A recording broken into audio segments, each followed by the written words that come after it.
Good morning again.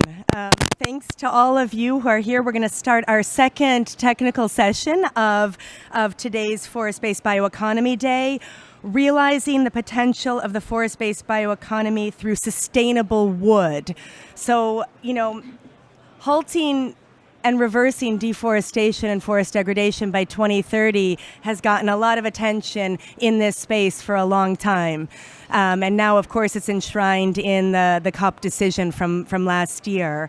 And a part of this that's really important and relates to forests and trees is sustainable forest management and the sustainable management of wood and substitution of fossil-based materials in the building sector.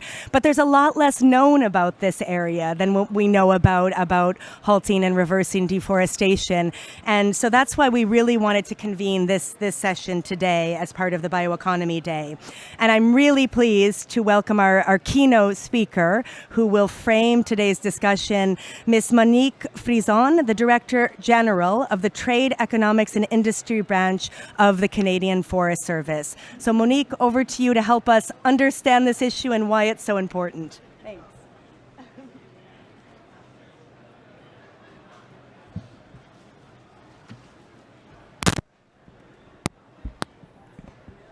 Thank you, Amy. Is that okay for sound? Yes? Okay. So I'm going to talk a little bit about some of the work that we're doing in the context of the Forest and Climate Leaders Partnership.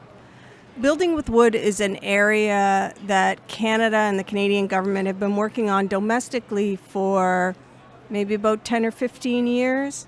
We've spent a lot of time working particularly on mass timber and building very large buildings, tall buildings with wood, and looked at all of the issues that come with that, whether it's building codes work or education of architects or making sure that you have the right supply chain. When we look globally, there are very many efforts that are focused on buildings and reducing embodied carbon in buildings, but we find that many of them focus on steel, concrete, cement, on decarbonizing those hard-to-abate parts of buildings. There is an opportunity to bring alternative bio-based materials into the conversation. I think that we've had a couple of presentations on that here at this COP, and we'd be happy to talk about that today a little bit more. The Forest and Climate Leaders Partnership came out of was formed in order to promote and advance the goals of the Glasgow Declaration from COP 26. I keep forgetting which ones. The purpose of the Forest and Climate Leaders Partnership is to ensure that countries come together to accelerate the kinds of initiatives that are being proposed for things like finance, for education, for capacity building, and to keep a real close eye and a target on the overarching goals of the Glasgow Declaration on reducing deforestation and land degradation. See here, if anybody can read that, I don't know if you can. The members of the FCLP are Global North and Global South, both producer and consumer countries, some of them, like Canada, being both. So the FCLP members represent a very broad swath of countries who are interested in forests and in the bio-based resources. The FCLP strategy, or the FCLP, has decided on 6 areas of work. One of those is international collaboration on sustainable land use, economy, and supply chains. It's a lot of words. Within that area of work, FCLP members decided first to focus on building sustainably with wood. And you could imagine all of the reasons why. As Amy was saying, it's okay? As Amy was saying, sustainable use of forests and forest resources is certainly a key question. And in addition, reducing embodied carbon in building can go a long way to reducing emissions. There we go.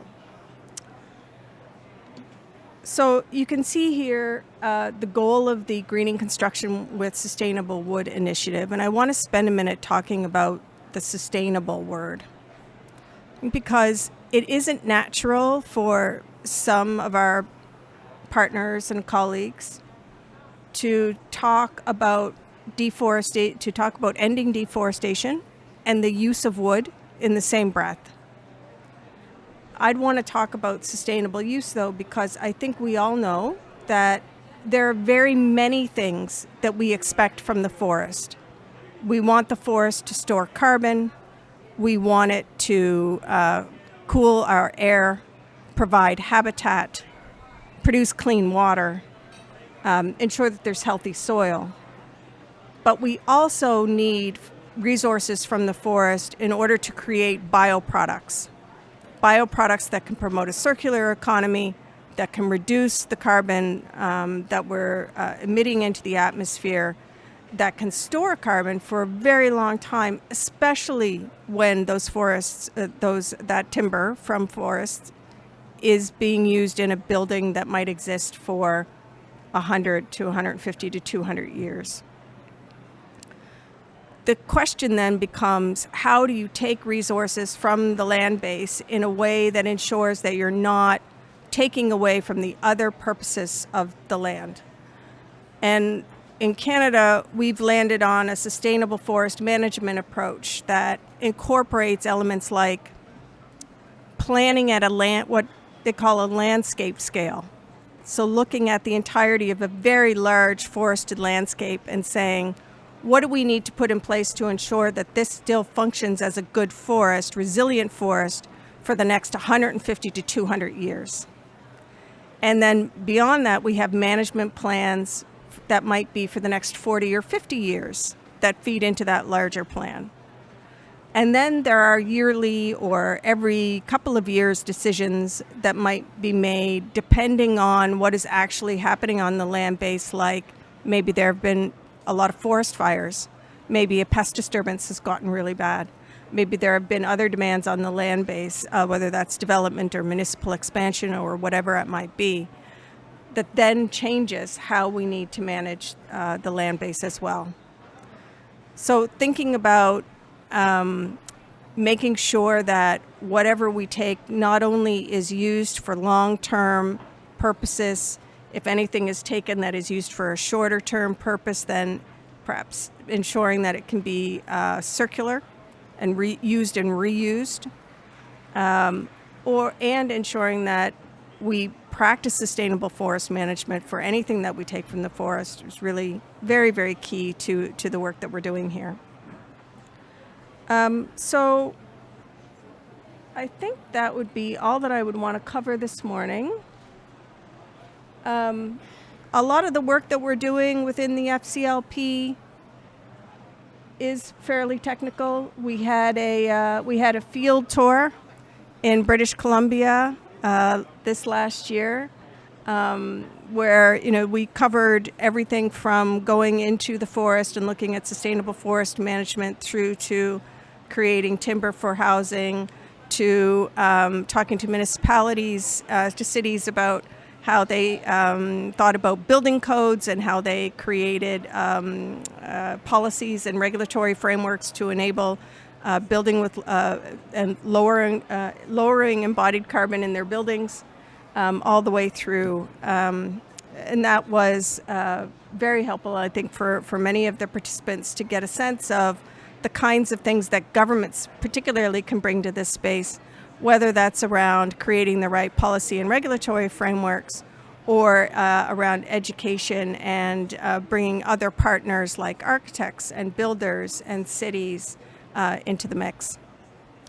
So thanks very much, everyone. I'm looking forward to the conversation and to the comments from the other panelists. Thank you, Amy.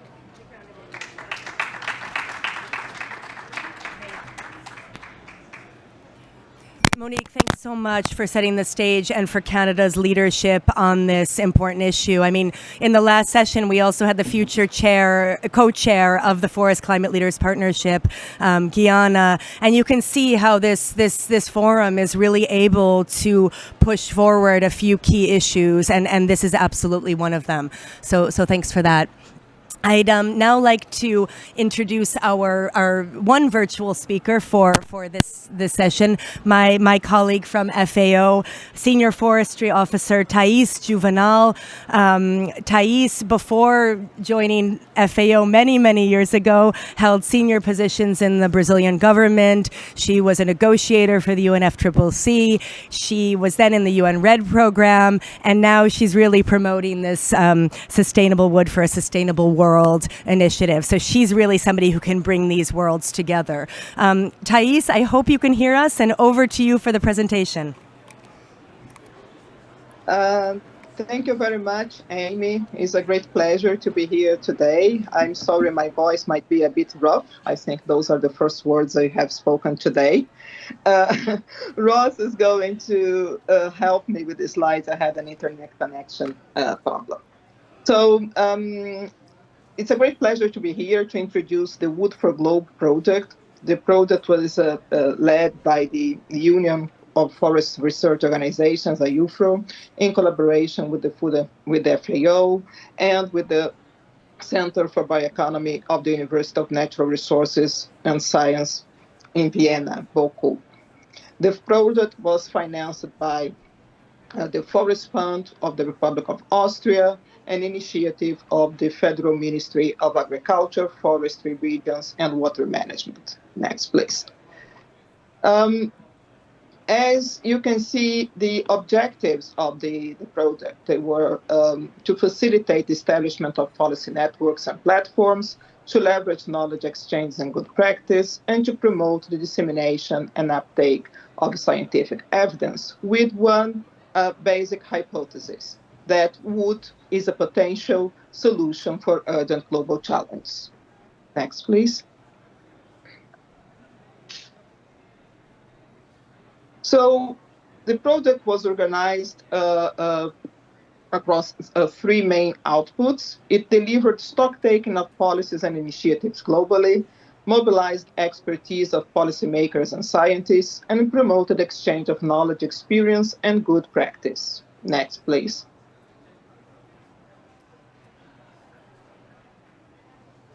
So the project delivered, as part of those outputs, 4 reports. You can have a list of them here. I believe this presentation is going to be available. So one mainly focused on the global stocktaking and review of sustainable wood policies, an assessment of the policies and existing networks of forest-based bioeconomy in Latin America and the Caribbean.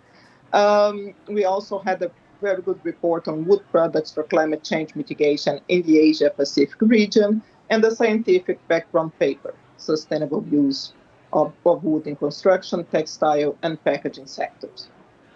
Next, please.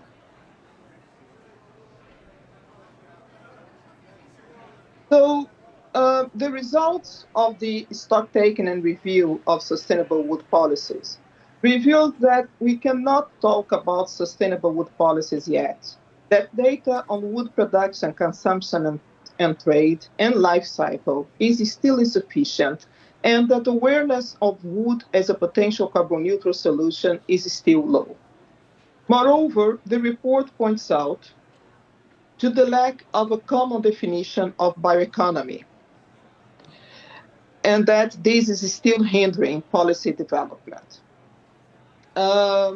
Moreover, we would like to point out that the lack of a common guiding framework is something that also is hindering the investments. Next, please.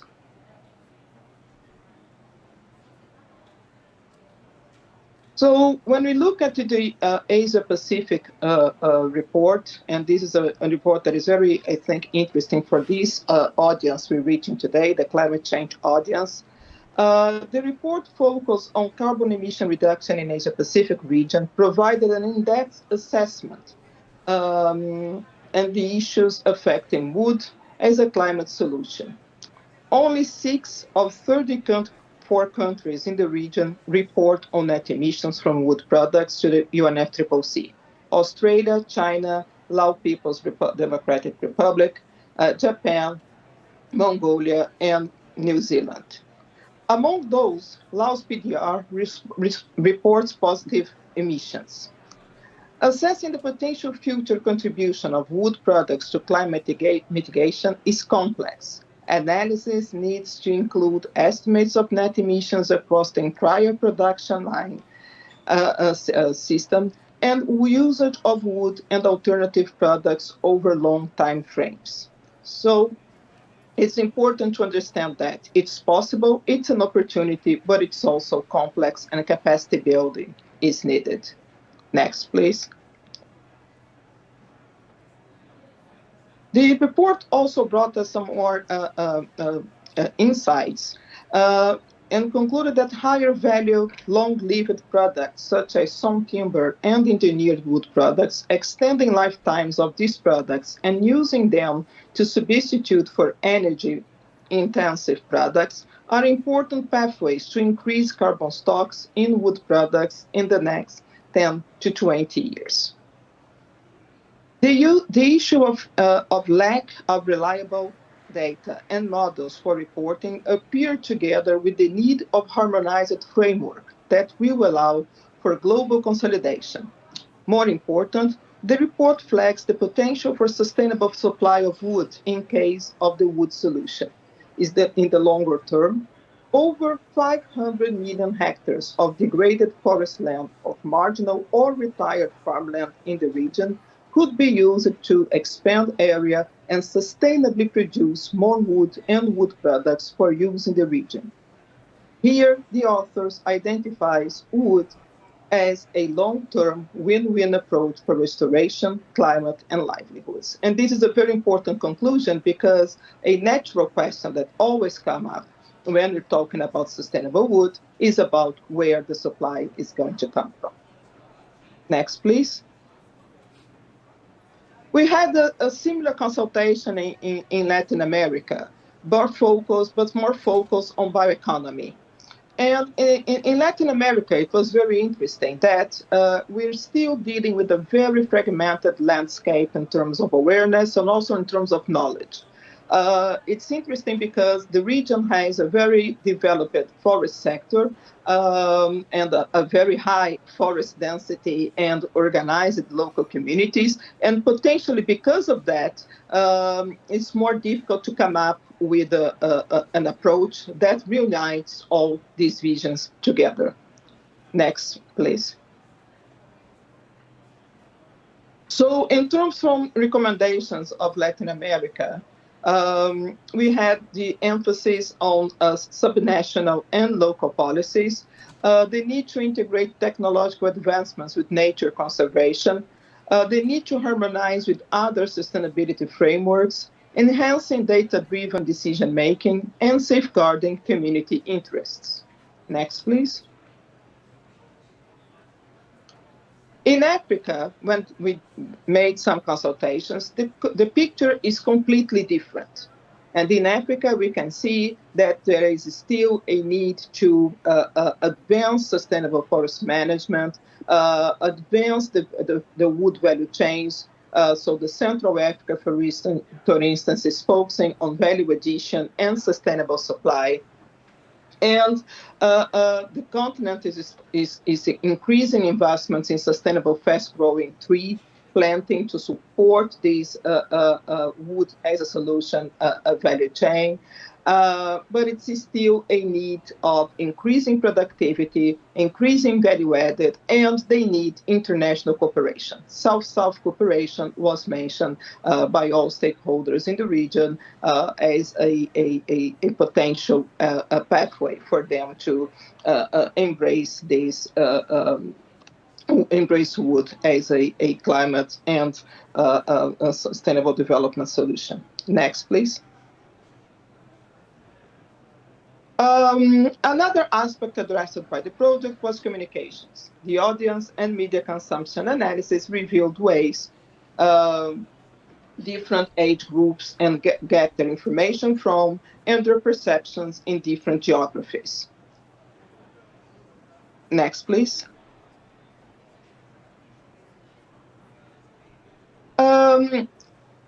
The project also focused on scientific knowledge. A scientific background paper developed together with 6 senior scientists and 7 junior scientists from Austria, Bangladesh, Chile, Finland, Madagascar, and Switzerland, focus on 2 main topics: wood in construction, the building sector, and wood fiber in textile, packaging, and construction.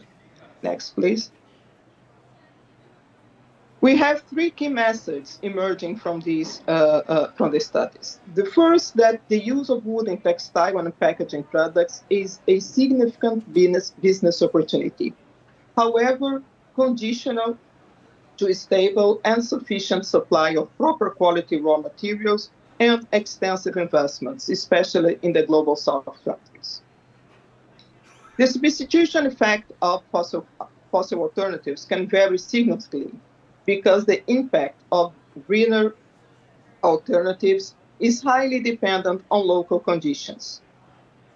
And finally, that sustainability is 3-dimensional, and this is a very good reminder for us. So assessing the environmental aspects with life cycle assessment, carbon footprint, etc., and social ethical reviews of impacts of bioeconomy, together with the feasible technological solutions, are fundamental steps. We can only be guided only by carbon and economy when addressing if we want a sustainable bioeconomy. Next, please. So very quickly, they made some recommendations: balance between conserving and restoring valuable forests and the sustainable use of wood. Next, awareness-raising activities to promote holistic understanding of the sustainability of exploiting natural resources. Next, please. Yes, third, let's go to the next one. Thank you. Yes, awareness-raising activities to promote holistic understanding of the sustainability of exploiting natural resources. Next, please.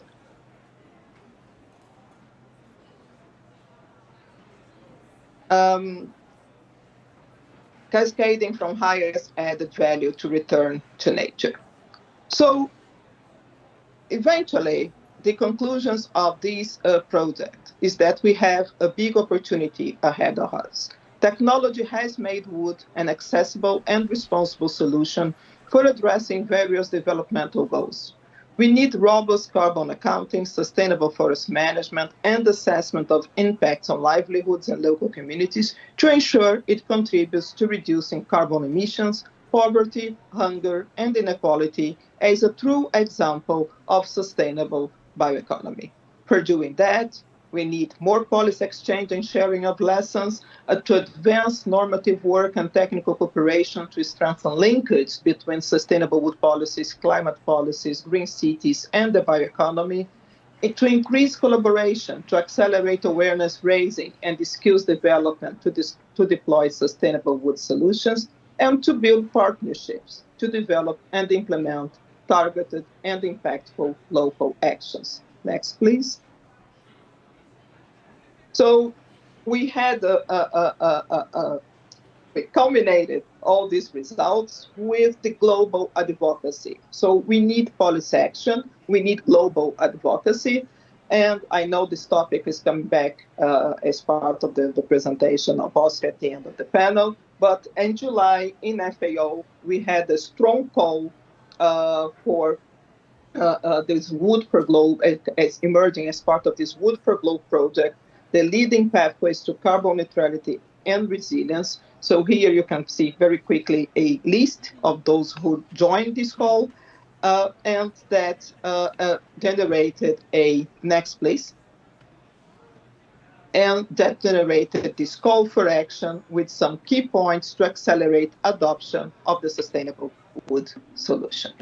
Next, please. So if you're interested in knowing more about the project and about the call, please visit us at the Wood for Globe webpage. You can follow the Wood for Globe and as Sustainable Wood for a Sustainable World hashtags on social media channels. Thank you very much. Great.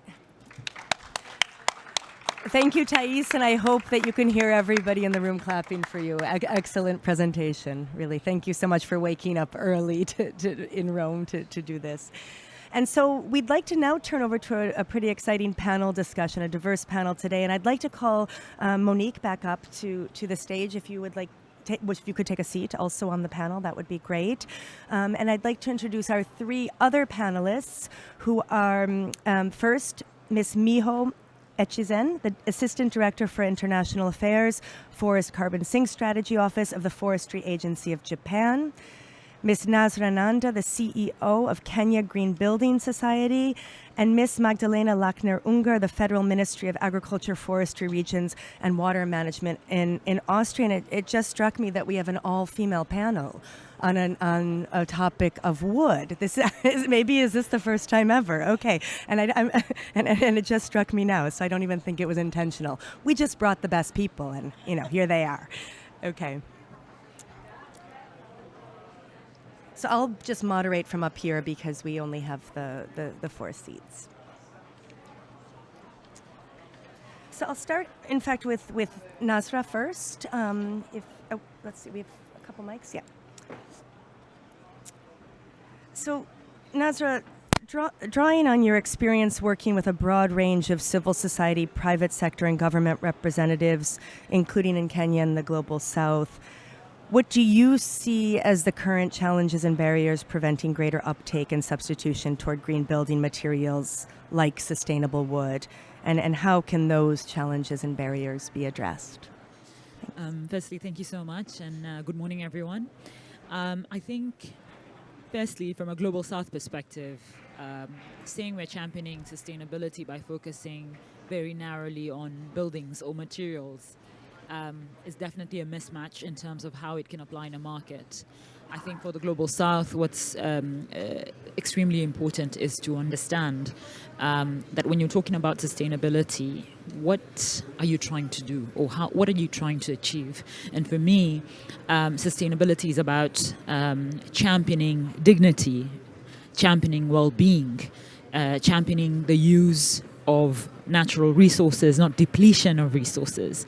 And I think if we start to understand the language of what we're trying to do in a way that is human-centered, not speaking GHG emissions, then in the first instance, you realize it's a conversation you're having with people. And for people to have an understanding of what you're trying to do, to be moved to understand what you're trying to do, you have to talk in a way that they can relate to. And I think the biggest barrier for me would be we don't lack technical expertise. In fact, I think we have plenty of technical experts. What we lack is the relational expertise. What are we trying to do by working with wood? That hasn't been communicated in a way that can be received by communities and businesses and legislators, because that language needs to speak to, when it comes to communities, how can they live in spaces where they can utilize their natural resources and also gain value for it. For legislators, it's about legacy. Yes, we're protecting our forests, but also we're sustainably using our forests in a way that we can create homes, in a way that can contribute jobs. And then for businesses, it's tapping into nature to create revenue. And I think that hasn't been articulated in a way that can be received. And I think, secondly, closely tied to that is, now that we've understood there's a communication gap and a relational gap, is policy frameworks. So in the Global South, it's either weak or disconnected and in silos. And I think in part it's because we don't know what we're trying to achieve big picture. And then, of course, supply chain challenges closely tied to that as well. What are we trying to work on from a supply chain context to deliver a product or a service that can serve all these stakeholders?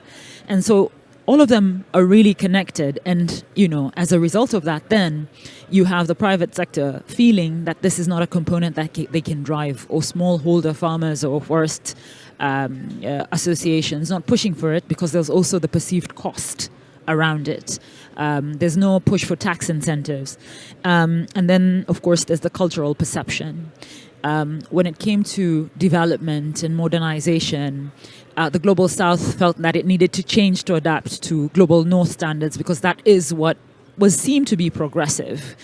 And in this regard, you have maybe for the last 20 years, children who went to school to learn Global North practices. So you have to undo the learning to say what we have here works for us and is progressive. And we have what we need to thrive, and sustainability can look like what we already did. And that unlearning needs to be very, very intentional. And I think lastly is the inconsistency in quality of standards. And I think it's all connected. Until we know what we're trying to achieve, big picture, and make it work for the ecosystem, all the things that I mentioned can't be worked on. But I also think there's a huge opportunity in tying awareness and capacity building to creating the professionals who can serve a market. And then the incentives. By realizing, I think the biggest problem we have is forests don't work with construction, don't work with manufacturing. We need to bring them all together. It's a cross-cutting issue, so it needs to be addressed in a cross-cutting way. If we have conversations as a construction sector, as a forestry sector, we're not going to move forward. You might move fast alone, but then you don't move forward in a way that affects an ecosystem. And I think the last thing is when we do that and then engage stakeholders, we'll be able to create a pilot project that we can showcase. Yeah. In the case of Kenya, and I think this is super important, we have a commitment with Brazil called the Building Climate Resilience with the Urban Poor. I see an amazing opportunity for us to combine that particular commitment, the Buildings Breakthrough, and the FCLP. Wow. And that's something actually we're working on. So I'm hoping that I can give you an update in a few months. But essentially, how can these materials serve the bigger story of building resilience in a way that we can restore dignity and, leverage on the Buildings Breakthrough so we can report on our NDCs? But the bottom line is, how are we telling our story? And for the Global South, for me, it's restoring dignity for prosperity, but restoring nature for our common good so that our culture becomes a force for creating revenue and spaces to reclaim our narrative. Thank you. Yeah, wow. Thank you so much, and I thank you for bringing the social aspect to the core, because frankly, this is how it's going to work, and I can't wait to watch this progress with Brazil. I mean, this is absolutely exciting. So thanks for that. Before we turn to Miho, I'm going to ask the next question to Magdalena. Magdalena, from your perspective in Austria, what have been some of the successes from the recent international efforts to promote the use of sustainable wood, and what do you see as the lessons that can be taken from these? Thank you, Amy. Thank you so much. And I'm especially happy to see a female-only panel here, which is not often the case in the forest sector. Sustainable wood is indeed a key factor in a transformation towards a carbon neutral and a circular bioeconomy. But at this point, and this is why we are all here, it's really time to scale up all of our efforts for sustainable consumption and sustainable production. We strongly believe that a key factor to a success in this is the exchange, the learning from each other, and the collaboration at the global level. And you asked for successes, Amy, in this regard. One success was in 2022, the ministerial call for sustainable wood at the World Forestry Congress, issued by Austria, Gabon, Cameroon, Japan, Republic of Korea, and Peru. As a follow-up of this ministerial call, we launched a project. Thais was presenting before, the Wood for Globe project. At the pan-European level, Austria, together with Finland, has started a process on a wood policy platform called the Wood Pop, and we successfully launched just this month in Brussels framework conditions for a wood-based circular bioeconomy for sustainable Europe. It looks like this, and I have more of these with me if you're interested. The lessons, and you asked also for lessons, Amy, we can take from these efforts is that we are successful in creating awareness and interest for forest products sourced from sustainable managed forests as a low carbon renewable material and its role in the circular bioeconomy. But the other side of the coin is that the progress remains geographically still very uneven. And there are more and more challenges due to climate change, of course. And the adoption of innovative wood solutions for the economy is still far below its potential. So there's still a lot to do, and we are willing to do that, but more to that later. Great. Thank you so much. I'll now turn over to Miho. And Miho, I know that you've asked you some visuals for your intervention, so I'll ask you two questions in turn. And the first one is if you could describe how the potential of sustainable wood for climate change mitigation is being realized in Japan. What has been achieved to date, and what are the future priorities? And I have to say that, as co-organizer of today's session, Miho was one of the people who said we really need to have this on the agenda. So that's why it's here. Thank you very much. It's my pleasure to share my Japanese policy measure and experience with you.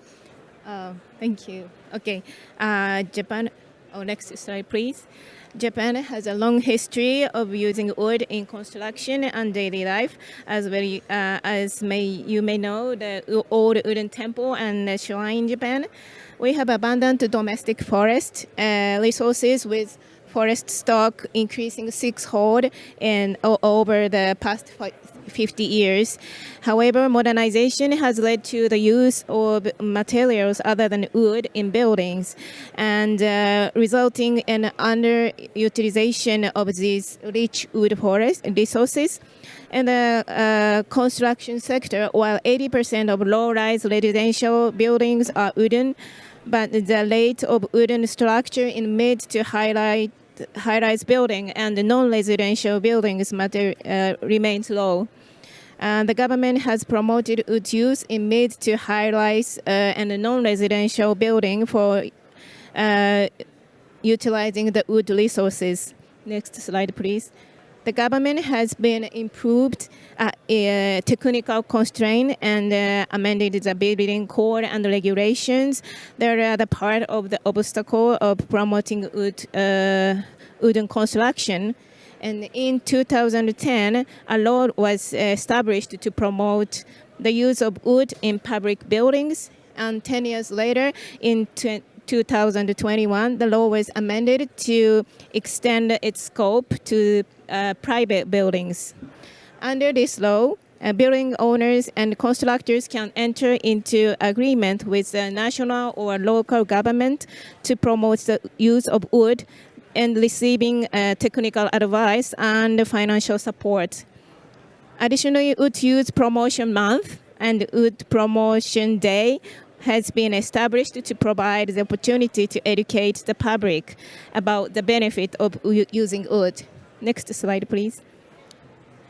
And these wood use measures aim to utilize forest resources and revitalize the local economy and increase reforestation effort and establish a circular use of forest resources.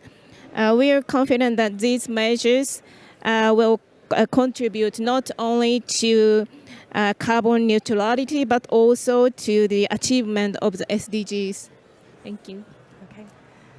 And then this continues, yes, with the images. So the next question I did want to ask about was how much of a role should governments play in catalyzing increased uptake of sustainable wood as a solution towards decarbonization? Is there more they could be doing in both producer and consumer countries? Yeah. Okay, thank you very much. And I believe that the government can catalyze the promotion of sustainable wood use through the development of laws and regulations, as well as providing information. Now, I'd like to share a case study where the government provided information to visualize the carbon storage effect and the embodied carbon reduction of wood use in construction. In recent years, for the perspective of ESG investment, there has been a growing need in the construction sector for the development of evaluating and disclosure measures for emission reduction and carbon storage through the use of wood. And in response, the Forestry Agency is considering international trend in ESG-related information disclosure. has organized evaluation items and method for evaluating the contribution to carbon neutrality and sustainable resources and achievement of well-being with using wood in construction. And it makes easy to engage information disclosure for small entities. And the forestry, next slide please. The Forestry Agency has established a guideline for displaying the carbon storage amount related to the wood use in buildings and provide a calculation sheet that automatically calculates the carbon storage amount with the necessary information input. And this picture shows an example. The carbon storage amount calculated based on the guidelines is displayed on the wooden plate in the middle school building. And with the calculation sheet, anyone can easily quantify the carbon storage effect on buildings and disseminate the information to the public. And utilizing the accumulated knowledge on, next slide please, on wood use measures, we support activities to promote sustainable wood use in wood-producing countries through the contribution to ITTO. And we support such as supporting the investment or improvement of policy frameworks, raising awareness of sustainable wood use and capacity building. And moreover, we participate in the initiatives such as FCLP, Wood for Growth, and CORI that introduced by other presenters, and engaging in various activities related to wood use and internationally. And we believe that promoting wood use in construction can contribute to the decarbonization of cities. And the IPCC special report on climate change and city would be an excellent opportunity to disseminate scientific findings on embodied carbon reduction through wood use in building. So we are pleased to announce that Japan hosts the first authors meeting of the report next March, and we are looking forward to contribute to the compilation of the report. Thank you. Great. Thank you so much for that. And indeed, I think that's a great call to the IPCC, in fact, for AR7, that we do need more consolidated information on the scientific information so that we can all lean into this agenda with even more confidence. Great. So, Nasra, back to you. I think you've got the clear vision of where we need to go. So what would you say are the three most important actions that governments and other stakeholders more broadly should take to capitalize on this potential of sustainable wood solutions for climate action? So I think in the context of the Global South, I think it's super important to support and empower communities or marginalized groups. And the support can come from, technical support, capacity building, and of course financial support, whether it's grants or otherwise, to see how then you can enable these communities to adopt sustainable forest management, but not just sustainable forest management. I think we need to understand what's useful about having sustainable forests. There's purpose in having that conservation mindset, yes, but also putting these smallholder farmers and small players in the game to understand the business opportunity when it comes to forestry for purpose, whether it's construction, whether it's SMEs, climate smart agriculture, or climate smart initiatives that can really feed into the SME hubs, which are powerful and really the backbone of a lot of Global South markets. Doing this and establishing cooperative models will then allow these SMEs or marginalized groups to pool resources and access larger markets and larger opportunities. And the beauty of that is looking at the informal sector as a game changer to disrupt conversations when it comes to that supply chain and cross-cutting nature. And then I think the other thing is how can we enhance land use planning and climate action policies in a way that, speaks to businesses, which speak in forums like these, but also communities and financiers as well.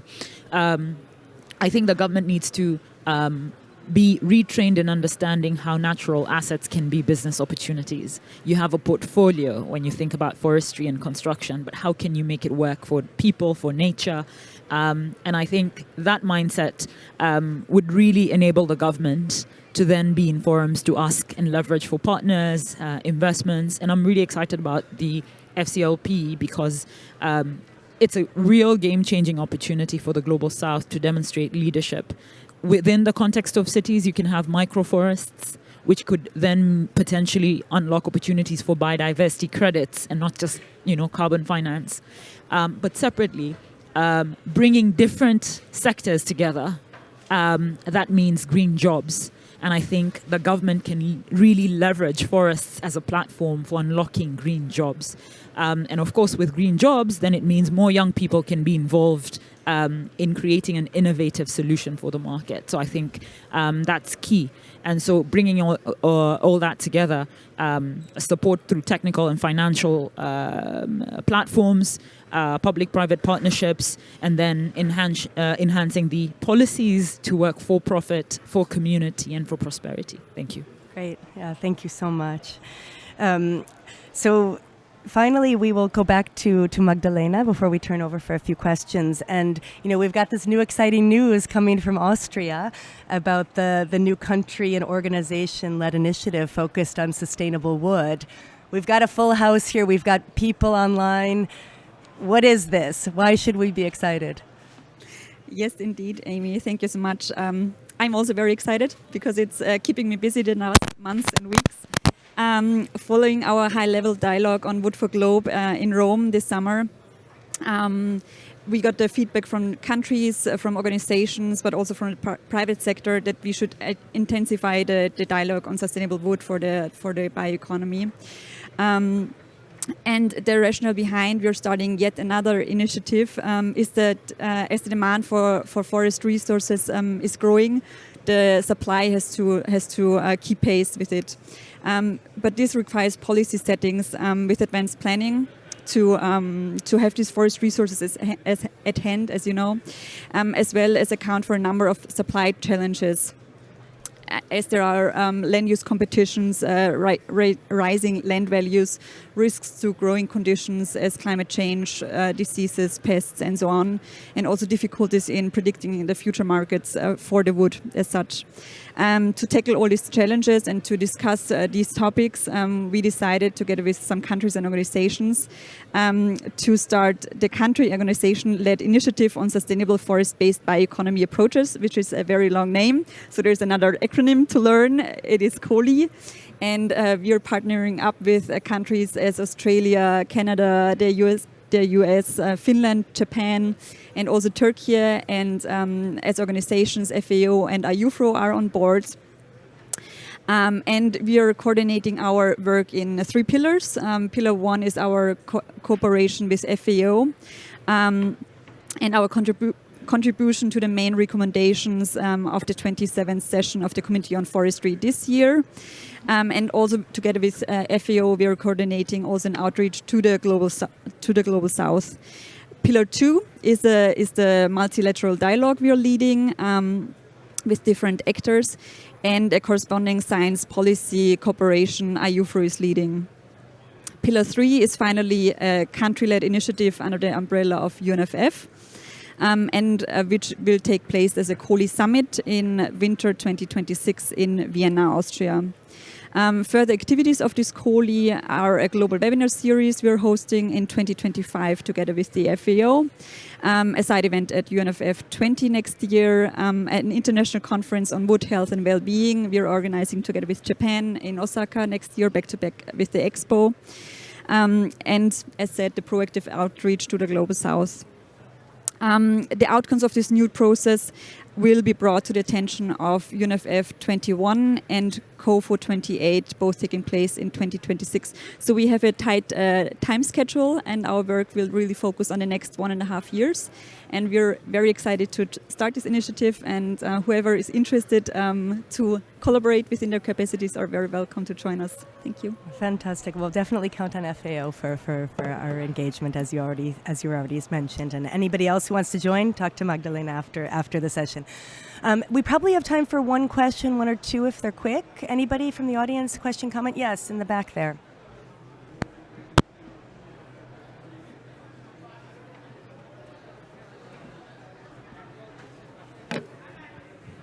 Thank you. Can you hear me? Yes. Thank you very much. I'm Humberto Gomez, working from Tropembos International. One thing that we haven't talked yet, it is about the end consumers, because they are bombarded with the idea that we must conserve forests, we want forests, and things that you were mentioning.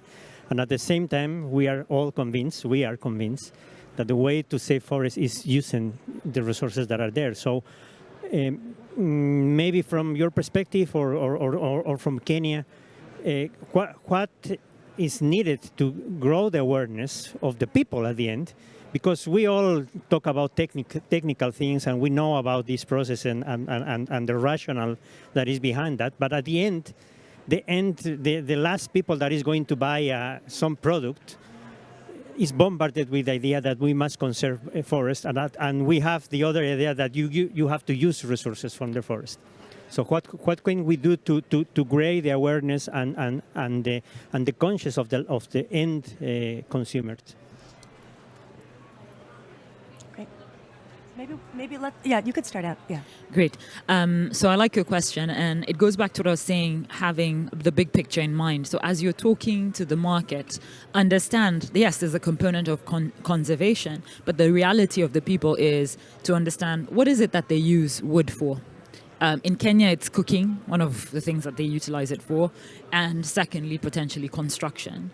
So when you're talking to them, you need to be clear on the use for wood and what's the potential alternative. And so you're not telling them to stop, but potentially you're gradually introducing alternatives so that they don't feel they're missing out on what is easily available and probably cheaper.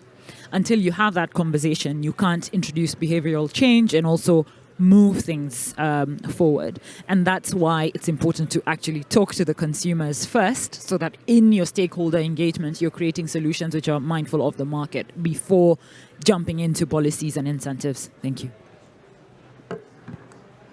Okay, yes, we've got Magdalena and then Monique also. Yep. Thank you. I think this is a very important question, and it boils down to education and communication. In Austria, we started a forest fund 4 years ago, and part of the money really goes into education projects and communication initiatives, where we really try to communicate, because we all like to have wooden furniture in our houses, but we don't want to cut trees, right? To really show the whole process and the whole value chain, from sustainable managed forests to the sustainable wood in our living rooms. And also FAO has some quite good communication initiatives in this regard. So I think this is really also important to team up in this regard to really communicate and get this message through. Yeah, great. I'll give the last word to Monique here. Is this word? So I have no answers. And I think because we see that struggle, or the tension between all of those values for how to use the land and use the forests, it's easy to resolve at a local level. So if we see examples of a local community, a local First Nation in Canada that is managing a piece of land and then will harvest as much as they think that they can manage to harvest and still keep the forest resilient. They will use that in a sawmill that they own, and then use the timber to build their own houses.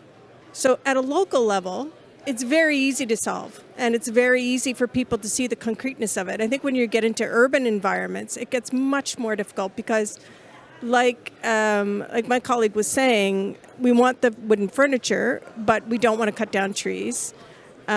We want to order packages from Amazon, but we don't want to cut down trees for packaging.